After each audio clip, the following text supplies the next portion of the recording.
Assalamualaikum dan salam sejahtera. Saya Hafiz Omar. Hari ini hari Jumaat 31 Julai iaitu hari dagangan terakhir bagi bulan yang ternyata agak menarik. Semalam dolar Amerika Syarikat didagangkan lebih rendah berbanding euro dan pound Britain. Sterling mendapat sokongan daripada keputusan Bank of England untuk mengekalkan kadar faedah utamanya pada 3.75% di samping peningkatan jangkaan terhadap kemungkinan kenaikan kadar faedah dalam masa terdekat, mungkin pada musim luruh ini. Euro pula disokong oleh data inflasi Jerman yang melebihi jangkaan penganalisis. Walaupun pertumbuhan harga pengguna menjadi perlahan pada bulan Jun, ia kembali meningkat pada Julai dengan kenaikan sebanyak 0.8% bulan ke bulan dan 2.8% tahun ke tahun. Perkembangan ini boleh menjadi hujah kukuh untuk Bank Pusat Eropah mempertimbangkan kenaikan kadar faedah. Dalam masa yang sama, dolar berada di bawah tekanan susulan semakan terhadap angka pertumbuhan KDNK Amerika Syarikat bagi suku kedua 2026. Ekonomi Amerika Syarikat sebelum ini diunjurkan berkembang sebanyak 2.1%, tetapi angka sebenar hanya mencatat 1.5% yang menunjukkan semakan turun yang ketara. Selain itu, indeks harga PCE bagi bulan Jun iaitu ukuran inflasi pilihan Reserve Persekutuan turut gagal menyokong dolar. Pada bulan Mei, indeks tersebut meningkat sebanyak 0.3% bulan ke bulan dan 3.4% tahun ke tahun. Namun begitu, pada bulan Jun ia hanya mencatat kenaikan sebanyak 0.1% secara bulanan dan 3.3% secara tahunan. Angka-angka ini telah mengurangkan jangkaan terhadap kenaikan kadar faedah Fed pada bulan September. Walau bagaimanapun, banyak perkara masih bergantung kepada situasi di Timur Tengah dan perubahan dalam hala tuju inflasi. Banyak negara melaporkan inflasi yang semakin reda pada awal musim panas. Namun begitu, peningkatan konflik antara Amerika Syarikat dan Iran pada penghujung Jun telah menyumbang kepada kenaikan inflasi di seluruh dunia bersama peningkatan harga minyak dan gas. Sekarang mari kita lihat kalender makroekonomi hari ini.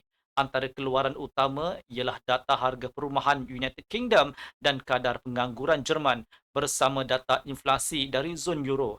Indeks harga pengguna bagi bulan Julai diunjurkan meningkat kepada 2.9% daripada 2.8% pada bulan sebelumnya, manakala inflasi teras dijangka kekal pada 2.4%. Kemudian pada hari ini, peserta pasaran berkemungkinan akan mengalihkan perhatian kepada statistik Amerika Syarikat, terutamanya bacaan University of Michigan bagi bulan Julai mengenai sentimen pengguna, jangkaan inflasi dan keadaan semasa. Angka yang lebih kukuh daripada jangkaan boleh menyokong dolar, walaupun pembetulan pasaran dijangka berlaku pada penghujung bulan susulan aktiviti pengambilan untung.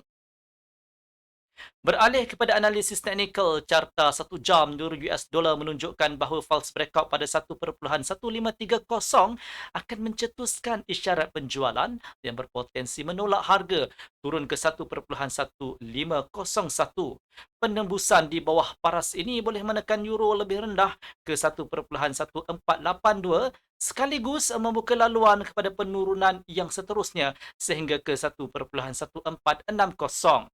Pada paras ini, saya mencadangkan agar pembelian dipertimbangkan di rebound dengan sasaran pergerakan sebanyak 15 sehingga 20 pips.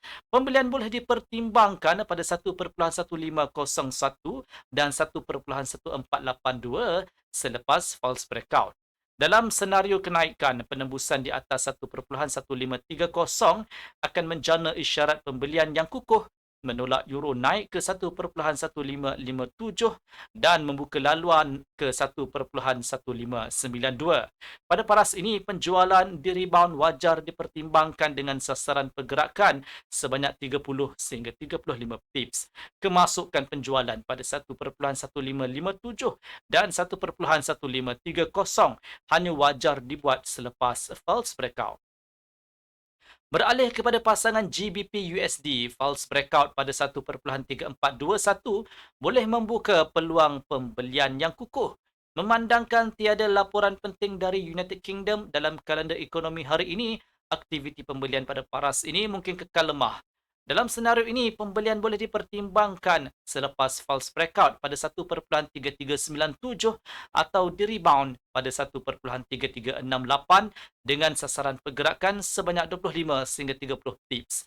Sebagai alternatif, jika pembeli berjaya mendapatkan semula kawalan pada 1.3451, sterling boleh memperoleh momentum kenaikan yang kukuh dan berpotensi mencapai paras tertinggi baharu dalam tempoh seminggu sekitar 1.3478.